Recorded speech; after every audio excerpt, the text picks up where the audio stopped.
तो झारखंड के DGP MV Rao ने आज एक प्रेस कॉन्फ्रेंस की है। इस प्रेस कॉन्फ्रेंस में उन्होंने महिलाओं और बच्चियों के खिलाफ अपराध को लेकर सरकार के ठोस कदमों के बारे में बताया। साथ ही उन्होंने कहा कि अगर किसी भी जिले में महिलाओं या बच्चियों के साथ कुछ भी दुष्कर्म जैसी घटनाएं होती है, उनकी मौत होती है, तो इसकी जांच खुद एसपी को करनी होगी।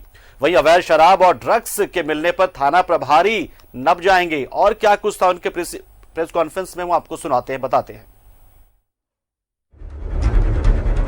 दुखद घटनाएं, बलात्कार एवं हत्या की घटनाएं हुई, उसकी रोकथाम के लिए हम लोग बहुत कुछ ठोस कार्रवाई किए और राज्य सरकार द्वारा भी इस संबंध में खास करके माननीय मुख्यमंत्री महोदय द्वारा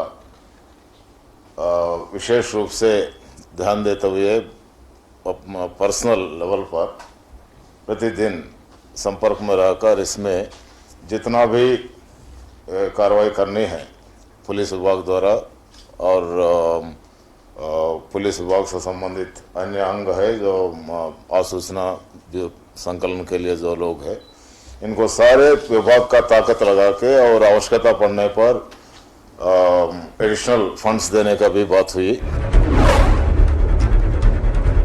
तो सार्वजनिक रूप से दिए थे, उसमें अभी तक 108 पूरे जिला स्टेट में 108 मैसेजेस प्राप्त हुआ। ये ट्रेंड के अनुसार रांची से अत्यधिक मिला है 28, फॉलोड बाय गिरिडीह 18, जमशेदपुर 12, बाकी सब सिंगल डिजिट में है। और सबसे सरप्राइजिंग बात यह है कि साहेबगंज से 0, जहाँ की हम लोगों को एक समस्यात्मक जिला रहा।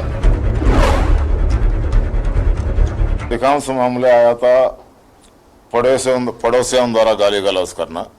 इसको we have to look into it case by case कि पड़ोसियों द्वारा गाली गलौज कोई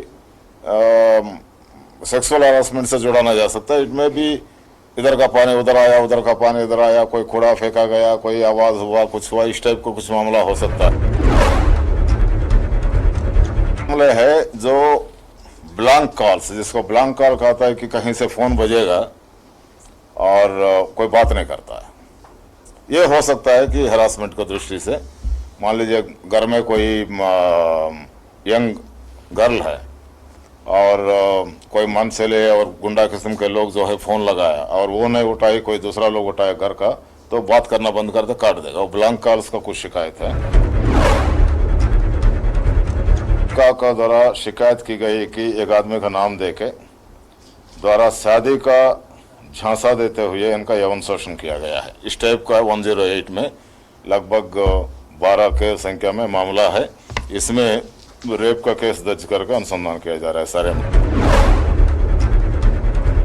तो मामले है जिसमें प्रेम प्रसंग में गर्भवती होने पर गर्भपात कराने का दबाव डालने के संबंध में, इसमें भी कांड दर्ज किया गया।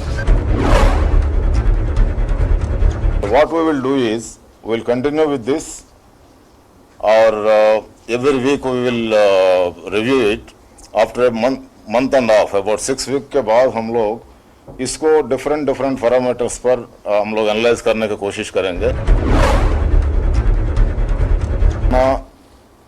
साहिबगंज जिला में हुई, जहां पर एक बच्ची के साथ रेप हुआ और उसको पूरा गांव मिलके मामला को दबा दिया।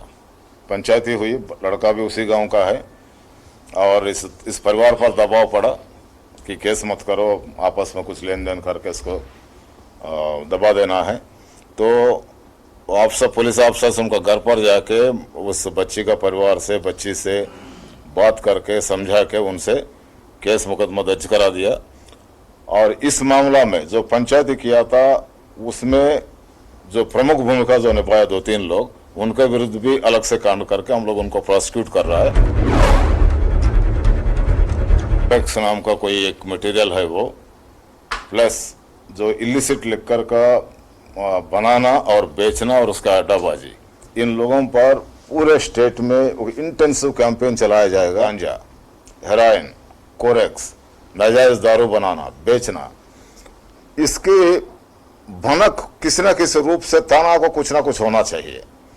बहुत रेयर केसेस में हो सकता है कि नहीं हो, नया नया जहां पनप रहा है, लेकिन पुराना जो अड्डे है उसकी भनक तना को होना चाहिए। उस पर कार्रवाई नहीं होने के लिए बहुत सारे कारण हो सकता है। वो एक है कि काम की बहुत ज़्यादा प्रेशर, कि लगातार लॉ एंड ऑर्डर का इश्यूज है, बहुत क्राइम का है, तो उस पर ध्यान देने में कम हुआ, और भी कोई इश्यूज हो सकता है। बट ये जो स्पेशल ड्राइव हम लोग चला रहा है, इसके बाद कहीं भी हम लोग क्या करेंगे, एक सैंपल केसेस में कुछ टास्क फोर्सेस स्टेट लेवल में बना के भेजेंगे। अगर कोई कहीं से सूचना मिलने पर, अगर ये स्टेट लेवल पर टास्क फोर्स वहाँ पर जहाँ पर ये ताना बोल दिया कि हम लोग सब क्लियर कर दिया है, वहाँ दोबारा ड्रग्स पाएगा, नाजायज दारू बनाते हुए देखा, नाजायज दारू बेचा, तो entire responsibility rest with the थाना प्रभारी का, तो जिसको ऑफिसर इंचार्ज कहते हैं, फोर्स करेंगे।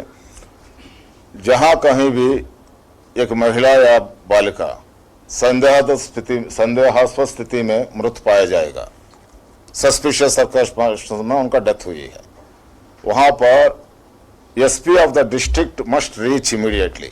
मतलब जो चलने में जितना देर लगे उतना देर में वो पहुंच जाना है। पहुंच के उस केस के इन्वेस्टिगेशन का सुपरविजन खुद देना है, ना कोई डीएसपी ना कोई इंस्पेक्टर, खुद देना है। और उस केस का डिस्पोजल फाइनल चार्जशीट कोर्ट में होने तक अपना पर्सनल देखरेख में उसका इन्वेस्टिगेशन कराना है। गुंडाइज्म होता है, इस तरह से मोटरसाइकिल्स लॉलेस मैनर में चलाना और कहीं हवा में गोली चला के भाग जाना, इन चीजों के लिए हम लोग संबंधित डीएसपी जिसका जुरिडिक्शन वो है उनका जवाबदेह होगी। तो डीजीपी एमवी राव का ये बयान और ये फैसले जो है कम से कम महिलाओं में झारखंड के एक तरह की सुरक्षा का भाव का एहसास कराते हैं। हालांकि अगर हमें पूरी तरह सुरक्षित रहे तो हमें समाज में बदलाव करना होगा, लेकिन जो हेल्पलाइन नंबर जारी हुआ और उसको लेकर कम से कम महिलाओं को जागरूक होना पड़ेगा और ज्यादा से ज्यादा महिलाओं तक इसे पहुंचाना पड़ेगा, और तभी हम अपने समाज को सुरक्षित रख पाएंगे। फिलहाल